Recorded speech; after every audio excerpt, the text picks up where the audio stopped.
औज़ुबिल्लाहिमिनश्शैतानिर्रजीम बिस्मिल्लाहिर्रहमानिर्रहीम अल्लाहुम्मा सल्लि अला सय्यिदिना व मौलाना मुहम्मदिन व आलि मुहम्मदिन कमा सल्लैता अला इब्राहीम व अला आलि इब्राहीम इन्नका हमीदुम मजीद अल्लाहुम्मा बारिक अला मुहम्मदिन व आलि मुहम्मदिन कमा बारकता अला इब्राहीम व अला आलि इब्राहीम इन्नका हमीदुम मजीद। अस्सलाम वालेकुम डियर स्टूडेंट्स। बेटा आज हमारा लेक्चर नंबर 2 है टेंसेस के हवाले से। प्रीवियस लेक्चर में हमने प्रेजेंट इंडेफिनिट टेंस किया था, आज हम पास्ट इंडेफिनिट टेंस करेंगे। पहले हम तीनों इंडेफिनिट करेंगे, उसके बाद कंटिन्यूअस, फिर परफेक्ट और एंड पे हम परफेक्ट कंटिन्यूअस की तरफ करेंगे। आज हमारा पास्ट इंडेफिनिट टेंस फेल माजी इंग्लिश। अब इसकी एप्लीकेशन की तरफ आते हैं। Past indefinite tense is used to express some definite action in past, कि माजी के अंदर जो आपका कोई काम हुआ है उसके बारे में बताने के लिए आप पास्ट इंडेफिनिट टेंस जो है वो यूज करते हैं। जैसे वो स्कूल गया, मीन्स के माजी जो गुजरा हुआ ज़माना होता है उसको माजी बोलते हैं, आने वाले को फ्यूचर या मुस्तकबिल बोलते हैं, और जो मौजूदा होता है इसको आप प्रेजेंट बोलते हैं। अब फेल माजी मतलब आपका गुजरे हुए ज़माने में कोई भी आपका जो काम है जो आप कर चुके हैं, जो आपने किया है, उसके बारे में बताता है। अब इसमें उर्दू में क्या पहचान होती है? उर्दू फिक्र क्या था में अलिफ छोटी है या बड़ी के लिए आता है। जैसे वो स्कूल गया, हमने खाना खाया, तुमने नमाज पढ़ी, ठीक है, मीन्स ज़्यादातर गया, किया, लिया, इस तरह के वर्ड यूज़ होते हैं। या कई जुमलों के आखिर में ता था, ती थी या थे भी यूज़ होता है। ये बहुत कम यूज़ होते हैं। अलिफ छोटी है या बड़ी है ये सबसे ज़्यादा यूज़ होती है, ठीक है। अब ये थी आपकी उर्दू में पहचान।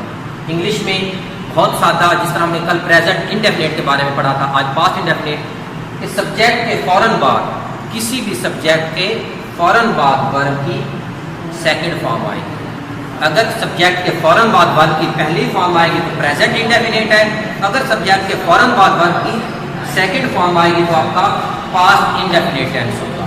और यहाँ पर एस या ई एस का कोई चक्कर नहीं है, तमाम सब्जेक्ट के साथ आप क्या लगा देंगे? सेकंड फॉर्म लगा देंगे। जैसे वो स्कूल गया, ही वेंट टू स्कूल, क्या आ जाएगा? He went to school means के वर्ब की सेकंड फॉर्म आ जाएगी, सेकंड फॉर्म ऑफ वर्ब आ जाएगी, ठीक है। दोबारा से उर्दू में पहचान, उर्दू फिक्र के आखिर में क्या है? अलिफ छोटी है या बड़ी है। और इंग्लिश में पहचान क्या है? सब्जेक्ट के फौरन बाद वर्ब की सेकंड फॉर्म, दरमियान में कोई हेल्पिंग वर्ब नहीं आएगा। यहाँ पर कोई हेल्पिंग वर्ब नहीं आएगा, फौरन क्या आ जाएगी? सेकंड फॉर्म आ जाएगी। अगर सेकंड फॉर्म आती है तो आपका कौन सा टेंस होगा? पास्ट इंडेफिनिट का सिंपल सेंटेंस, ठीक है। ये एक वाहिद 12 टेंसेस में से ये एक वाहिद सेंटेंस है जिसके अंदर सिर्फ सेकंड फॉर्म आती है, वो पास्ट इंडेफिनिट का सिंपल सेंटेंस।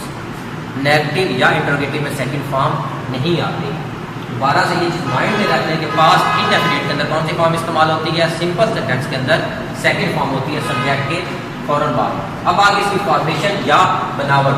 सबसे पहले क्या आ जाता है आपका? सब्जेक्ट, सब्जेक्ट के फौरन बाद वर्ब की सेकंड फॉर्म, और उसके बाद आपका क्या आ जाएगा?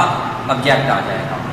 सब्जेक्ट, एनी सब्जेक्ट, कोई भी सब्जेक्ट और नेम आ जाए, ही शी इट आ जाए, आई हुई यू दे आ जाए, आपने उस चक्कर में जाने नहीं, आपने क्या करना है? सब्जेक्ट लगाना है, सब्जेक्ट के फौरन बाद वर्ब की सेकंड फॉर्म लगा देंगे, उसके बाद आपका ऑब्जेक्ट आ जाएगा। जैसे हमने मैच जीत लिया, क्या हुई? विन की second form won the match, हमने मैच जीत लिया, ये आपकी आ जाएगी सेकंड फॉर्म ऑफ वर्ब। अब सवालिया या मनफी बनाने के लिए क्या करते हैं?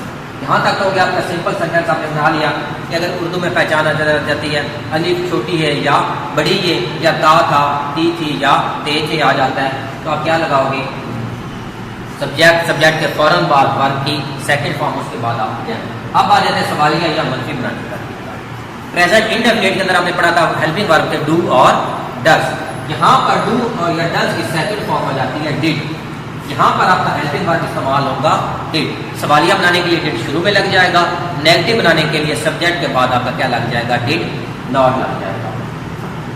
सबसे पहले क्या सवालिया या मनफी बनाने के लिए इनकादी फेल या हेल्पिंग वर्ब आप डिड इस्तेमाल करेंगे। अब नेगेटिव बनाने का क्या तरीका है?